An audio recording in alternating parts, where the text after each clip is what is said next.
हम ही में से अटकती है, इसलिए आज हमारे राम कांडवाल भाई जी, बॉबी भाई जी कहते हैं कि हम भी एक क्या थे, तुम्हारी तरह बच्चे पढ़ने वाले। इसलिए उनके सहयोग के लिए कई बॉबियों को आना पड़ेगा, कई राम कांडवाल को आना पड़ेगा। बड़ा दुर्भाग्य की बात है, भले आप लोगों को बुरा लगेगा, यहाँ पर हमारे सम्मानित त्रिभुवन चौहान जी, बॉबी पवार जी बैठे हैं। इन्होंने अभी चुनाव लड़ा था कुछ समय बाद। दुर्भाग्य हम युवाओं का कि हमें इन्होंने हार का सामना करना। आज लोकसभा में हमारे बॉबी भाई जी होते तो शायद से आज यहाँ पे डरने की आवश्यकता पड़ती ही नहीं। दुर्भाग्य है टिहरी लोकसभा सीट का कि जिनके लिए श्रीदेव सुमन ने राजशाही खत्म करने के लिए लड़ाई लड़ी थी, आज उन्हें सिर्फ 25 जुलाई को ही क्यों याद किया जाता है? अगर वो राजशाही उन्होंने तब खत्म करने की बात करी थी तो आज माला राज्य लक्ष्मी शाह टिहरी लोकसभा में क्या कर रही है? बताइए ना क्या कर रही है?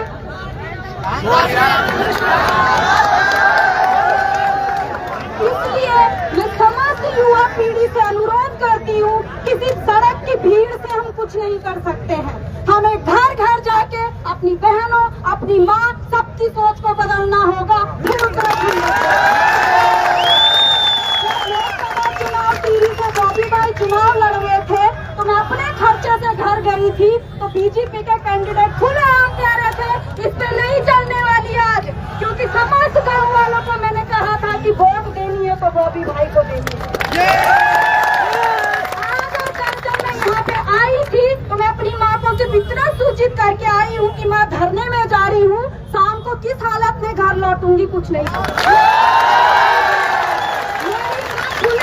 कहती है। बेटा जो तुम्हें सही लगता है करो, समझाओ अपने घर वालों को, समझाओ कोचिंग में 15 को 2000 फीस देके सिर्फ रट्टा मार के कि टिहरी का अंतिम राजा कौन था, किसने जंग लड़ी।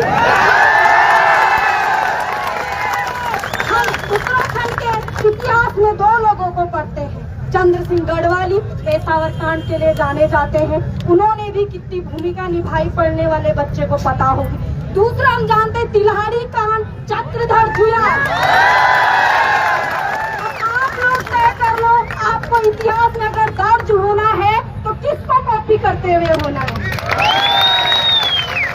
इसलिए लाइब्रेरी कल हमारे पूरे कर्म